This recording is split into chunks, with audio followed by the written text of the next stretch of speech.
কিছু জিনিস প্রকৃতিগতভাবে আল্লাহ আমাদেরকে ঢেলে দিয়েছেন। আপনারা ডিম ছিলেন, ডিম আপনি দেখবেন হাঁস আছে না, হাঁস হাঁস কিন্তু ডিম থেকে বাচ্চা ফুটায় না, ফুটায়? আপনি হাঁসের ডিম, মুরগির ডিম, দুইটা মুরগিকে দেন। কাকে দেন? মুরগি। একটা খোপ বানিয়ে দেন। বড় ইম্পর্টেন্ট জিনিস, অন্তরের কান দিয়ে শুনেন।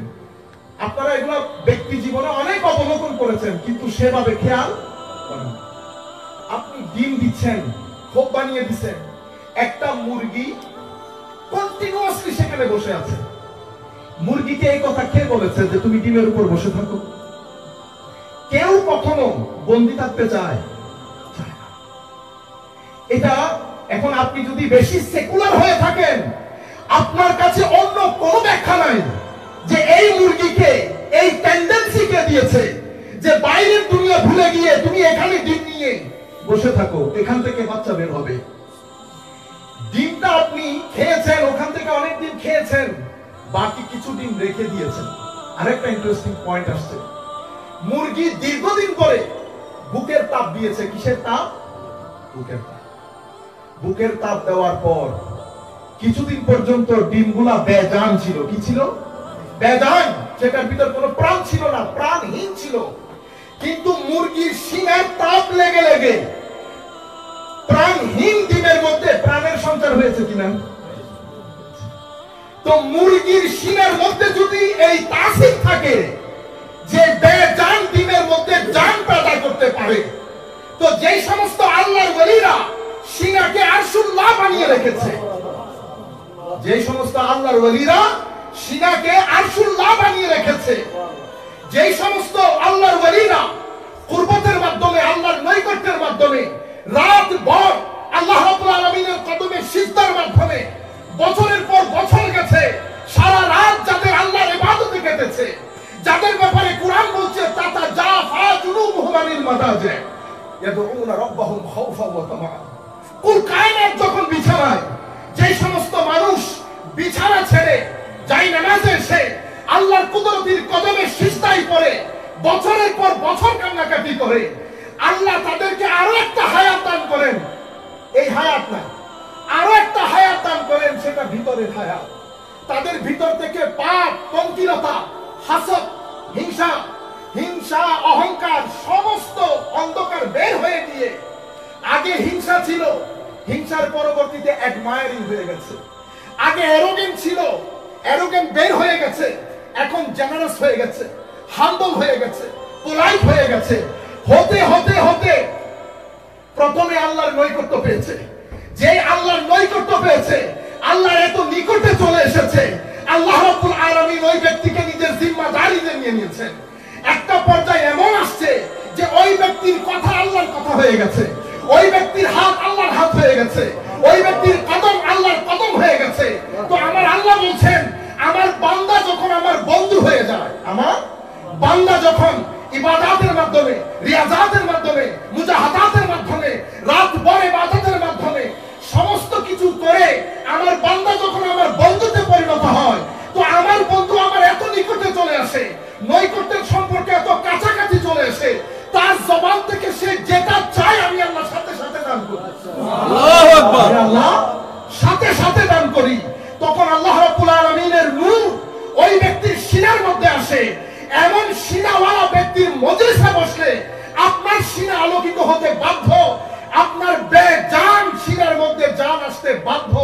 যেভাবে একটা মুরগি দীর্ঘদিন তাও দিতে দিতে, সিনার তাও দিতে দিতে বেজান ডিমের মধ্যে জান পেদা হয়, অনুরূপ ভাবে আলেমে রব্বানির মজলিসে বসে এই সমস্ত উলামায়ে কেরামের চেহারা, উলামায়ে রব্বানির মজলিসে বসলে আল্লাহ রাব্বুল আলামিন মুর্দা দিলকে জিন্দা করে দেন। মুর্দা দিলকে চলতে চলতে আপনাদেরকে এটাও বলে দেই, হুজুর করিম সাল্লাল্লাহু আলাইহি ওয়াসাল্লাম সমস্ত প্যারামিটার আমাদেরকে দিয়ে দিয়েছেন। আমার দিল জিন্দা না মুর্দা, সেটা আমি কি করে বুঝবো? প্যারামিটার সুফিয়ায়ে কেরাম আমাদের হাতে দিয়ে দিয়েছেন।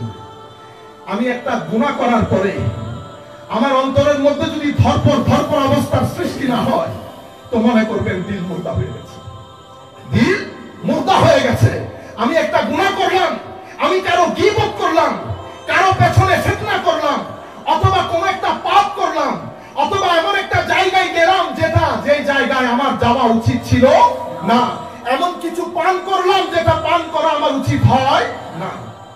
আপনি এই কাজগুলা করার পরে আপনি যখন ঘরে আসলেন, আপনার অন্তর যদি ব্যথা হয়ে না যায়, আপনার অন্তরের মধ্যে যদি বোঝ, ভারীনেস, হেভিনেস আপনি ফিল না করেন, তার মানে ভিতরের জিন্দেগি মুর্দা হয়ে গেছে।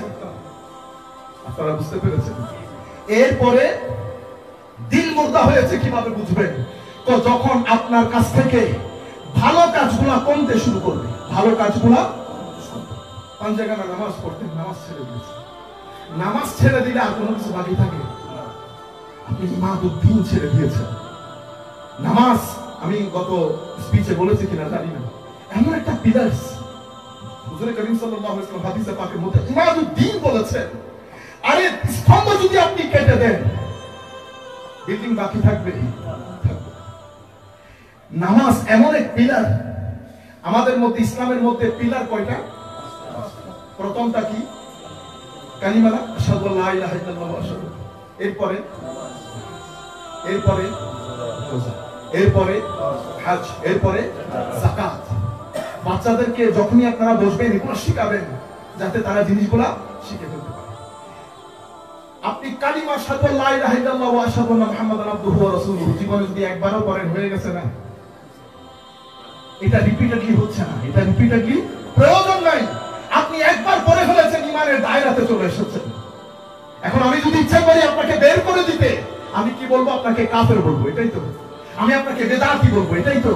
মনে রাখবেন, আপনি কাকে কাফের বলবেন? কাউকে বেদাতি বলবেন। সেই ব্যক্তি যদি কাফের না হয়ে থাকে, হুজুর করিম সাল্লাল্লাহু আলাইহি ওয়াসাল্লাম বলছেন, তাহলে ওই ব্যক্তির ফতোয়ার কারণে ওই ব্যক্তি নিজে কি হয়ে যাবে? এই জন্য 1300 বছরের ইসলামিক ক্লাসিক্যাল সায়েন্সের ইতিহাসে যত আইম্মা হযরত অতিবাহিত হয়েছে, কুফরের ক্ষেত্রে সবাই এই ঐক্যমত্যের মধ্যে পৌঁছেছেন যে 99টাও যদি কুফরির ঘটনা ঘটে, একটা ঘটনা যদি এমন ঘটে যে আমি কনফিউজ ওই ব্যক্তির কারণে, তো ইমাম গাজ্জালি রাহিমাহুল্লাহ ওনার কিতাব ফায়সালুত তাফরিকার মধ্যে উনি একটা প্রিন্সিপাল সেট করে দিয়েছেন। কি? তো যতক্ষণ পর্যন্ত এটা এভিডেন্ট না হবে যে এই ব্যক্তি হুজুর করিম সাল্লাল্লাহু আলাইহি ওয়াসাল্লামকে অস্বীকার করেছে, যতক্ষণ পর্যন্ত এভিডেন্টলি এটা এস্টাবলিশ না হবে, খবরদার কুফরের ফতোয়া যাতে না আসে। আপনারা বুঝতে পেরেছেন এখন? তো এই জিনিসগুলো আমাদের স্মরণে রাখতে হবে, এই জিনিসগুলো আমাদের স্মরণে রাখতে হবে। তো বলতে যেটা চাচ্ছিলাম, আশহাদু আল্লা ইলাহা ইল্লাল্লাহ ওয়া আশহাদু আন্না মুহাম্মাদান আবদুহু। রোজা, রোজা কি সকলের জন্য না? যে ব্যক্তি একেবারে অসুস্থ, সে রাখছে না। আপনি সফরে আছেন, আপনি রাখছেন না। আপনি অসুস্থ, রাখতে পারছেন না, পরবর্তীতে রাখবেন, কিন্তু কখন রাখতেছেন? যাকাত, one of the pillars of Islam. আপনি সবার জন্য তো না। আপনি টাকা না থাকলে কাকে দিবেন? আপনি নিজেই নিচ্ছেন, আমি নিজেই নিচ্ছি যদি আমি দিতে না পারি। তাহলে যাকাত কারো কারো জন্য, রোজা শর্ত সাপেক্ষে কারো কারো জন্য। আশহাদু আল্লা ইলাহা ইল্লাল্লাহ একবার বলেছেন, হজ কারো কারো জন্য। মানিস্তাতা ইলাইহি সাবিলা, আপনার যদি সামর্থ্য থাকে এবং ইসলামী শরীয়তের পক্ষ থেকে যে শর্তগুলো দেওয়া হয়েছে সেটা যদি আপনি ফুলফিল করতে পারেন তাহলে আপনি যাচ্ছেন। 4 পিলারস হচ্ছে এগুলা। শুধু একটা পিলার এমন দিয়েছে আল্লাহ যে আপনি যেই কোনো পরিস্থিতিতে হোক নামাজ আপনাকে পড়তেই হবে। হুজুর করিম সাল্লাল্লাহু আলাইহি ওয়াসাল্লাম, সাহাবায়ে কেরাম যুদ্ধের ময়দানে যখন আপনি পরিস্থিতি চিন্তা করে দেখেন, চতুর্দিক থেকে তীরের বাসাত, চতুর্দিক থেকে হামলা, যে কোনো মুহূর্তে মৃত্যু আলিঙ্গন দেওয়ার উপক্রম, এহেন পরিস্থিতিতে আল্লাহ বলছেন নামাজ ছেড়ে দেওয়া যাবে না। আজকে আমাদের অবস্থা দেখেন, আমরা কত ধরনের কত ধরনের জিনিস ফিট করে আমরা নামাজ ছেড়ে দিচ্ছি। আপনি বড় দুঃসাহসিক কর্মকাণ্ড ঘটিয়েছেন যদি আপনি দিনের নামাজ আল্লাহর দরবারে পরিপূর্ণ না করে যদি আপনি বিছানায় চলে যান। You are really very brave person, you are really very brave person. যখন আপনি নামাজ ছেড়ে দেবেন তো আপনার হাতে আর রইল কই? হুজুর করিম সাল্লাল্লাহু আলাইহি ওয়াসাল্লাম বলছেন, ঈমান এবং কুফরের মাঝখানে দেওয়ালের মতো কাজ করে নামাজ। আসেন আমরা যারা এখানে উপস্থিত হয়েছি আমরা অন্তত নামাজ পড়ি, আমরা অন্তত নামাজ পড়ি। চলতে চলতে এটাও বলে দেই, আবার আমরা নামাজ পড়ি, আমাদের নামাজ বেজান, নামাজ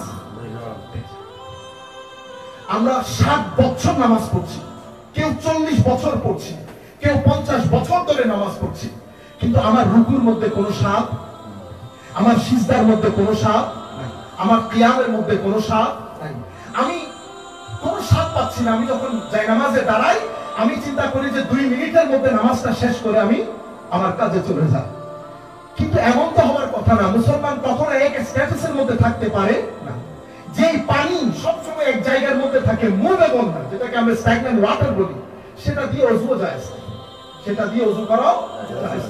এখন মুসলমান 30 40 বছর পর আমরা আমাদের নামাজ একই অবস্থা।